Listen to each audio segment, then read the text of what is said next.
other parts of the country. And so right now we head to the lakeside of Kisumu and bring in my colleague Kevin Ogutu. Ogutu, today is the day that Kenyans are keenly waiting for to hear from the CS Ukur-Yatani. What is their expectation? Well, a very good morning, Brenda. We are talking about the very last budget for the President Uhuru administration. That is hoping 3.6 trillion budget 2021-2022 financial year. And given that just about a week or so ago, we had the president and the entire team, including a president of the Republic of Burundi, being in town for the launching of the project, we can only talk about a number of handshake projects, so to speak, that we've seen in the region, and if at all the budget of 2021-2022 will actualize them. And with me here is the Member of Parliament for Lagos Songa constituency, Mr. Samatandi. So we just want to break down on what this means. 2021-2022 budget means for the flagship projects in this particular region. And the first thing I want to ask you, Mheshimiwa, is we are talking about the Soin Koru Dam. We also have the proposed special economic zone in Muhoroni. For you, where you sit as a representative of the people, looking into the 2022, this being the last budget of President Uhuru Kenyatta administration, let's talk about these projects and what it means for the region. First of all, will we get enough funds for them? Thank you very much, Kevin. And let me begin by saying that I sit in the Budget Committee, Budget and Appropriations Committee, and we have gone through the budget for the last 2 weeks. That culminates into the CS reading the budget today. But let me look at the budget at a global level first. First of all, the budget looks huge, the 3.6 trillion. But since the onset of COVID, we've had a problem of budget implementation. Like this financial year, we have done the first supplementary, then there's a second supplementary which is coming just a few weeks to the end of the financial year. And if you look at, even with the first supplementary budget which we did, the budget implementation is not yet even 60%. We haven't got 60%. So it means that even though the budget looks huge, 3.6 trillion, in the actual real figures, it really doesn't get there. That is one. Two, in terms of looking at the budget implementation at the global level, we have two issues. We have the question of debt repayment, and we have the question of weak revenue streams. If you look at the budget, you do not see anything that commits to enhancing our revenues. There are opportunities within the export market, trade, but there is no allocation to promote that area. And our fear is that even though right now we have this intervention by IMF, this is short term.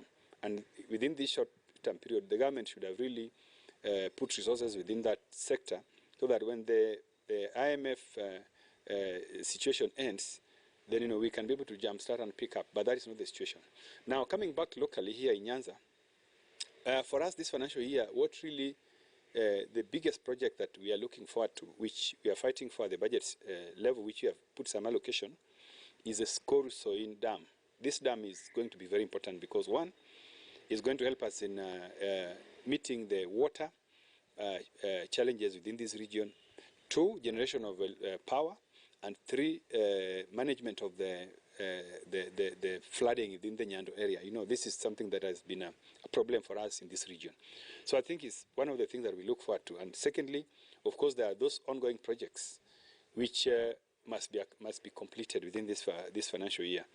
And in this region, and also globally, the issue of projects that have stalled is huge here. We have this, the road which is going to Kakamega is stalled, plus many other projects. So we are looking forward to ensuring that the government works very hard to ensure that those stalled projects are completed. Okay. Well, this is a conversation that, of course, will need more time, given that Honorable Atandi sits in the Budget and Appropriation Committee in Parliament. But it is evident that the focus for the region here is on these projects, what we call the flagship project or the handshake project. And when we talk about this very last budget in the President Uhuru administration, clearly all the focus is on that. Well, we'll have to end it there. And from the lakeside county of Kisumu, we now take you to my colleague, Brian George, who is in City Center. Brian George, over to you. Thank you so much, Kevin Ogutu. Thank you for that, very riveting coverage of what the city of Kisumu expect on the budget this year. But we have been talking about the budget the whole week, the whole day. Kenyans are just seeing the budget 2021-2022. What is this budget? How do we even get to the place of concluding that we need 3.66 trillion shillings for the financial year 2021-2022? So that budget, 3.66 trillion, of course, is one of the biggest budgets we'll ever have as a nation right here. And it loosely translates to about 10 billion shillings for the next financial year spent on a daily basis. Yes, you got that right.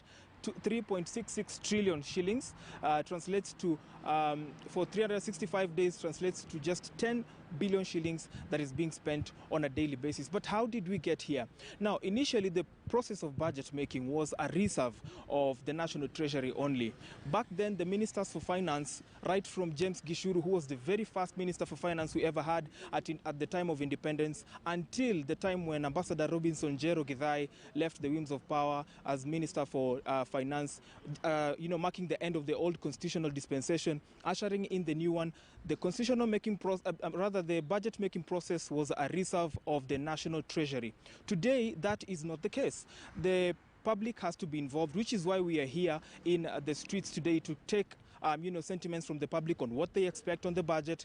The Auditor General, of course, has to be involved. Why should the Auditor General be involved? Because funds are being taken to the devolved units in the counties, and other factions like Parliament also has to be involved. That is the Budgets and Appropriations Committee. And finally, the Executive also has to be involved. So let me give you a brief run-through of what the budget-making process looks like. The budget-making process ideally starts on 30th of August every year.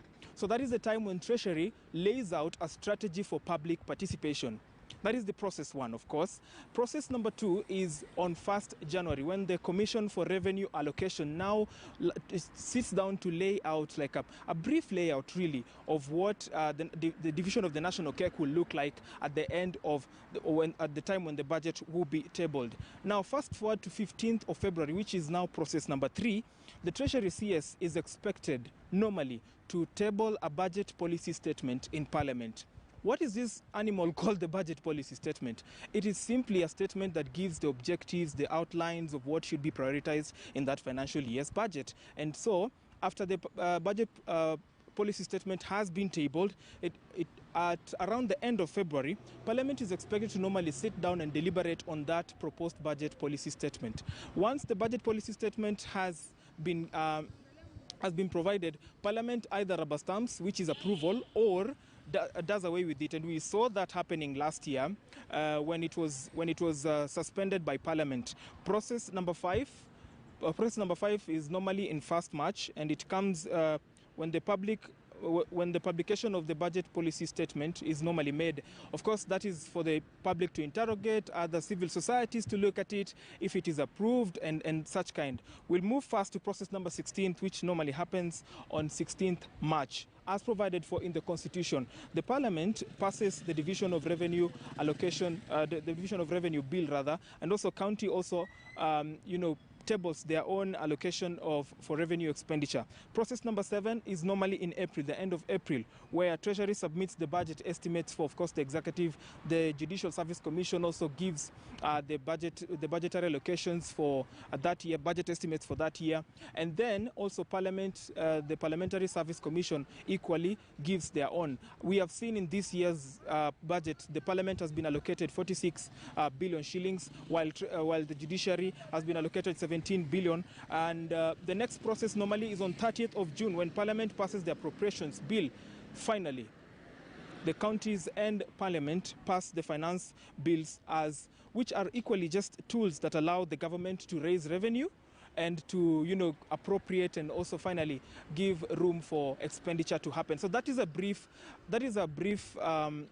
run through of the 9 processes that the budget goes through before it is tabled. That is why I'm on the streets here today, to talk to Kenyans on what the budget process looks like. Were they sufficiently involved? I'm now joined by James. James, karibu sana.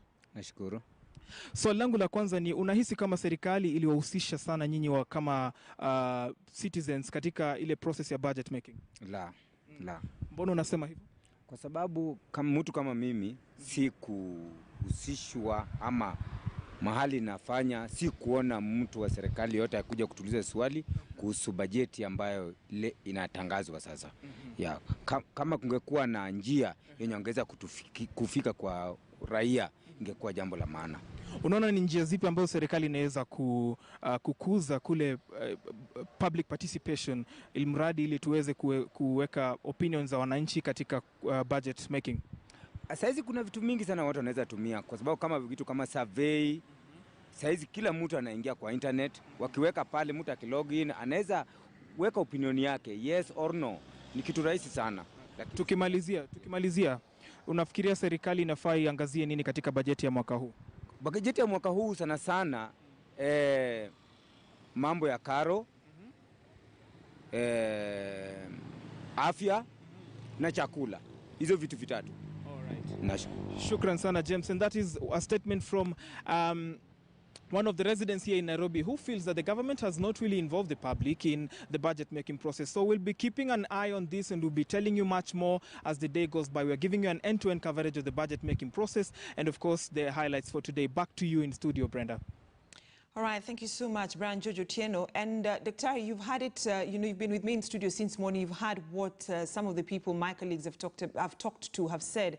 So let me pick your mind on what Honorable John Badi said. That hope that KRA is able to collect that 2 trillion shillings, then we borrow 1 trillion. How realistic is that?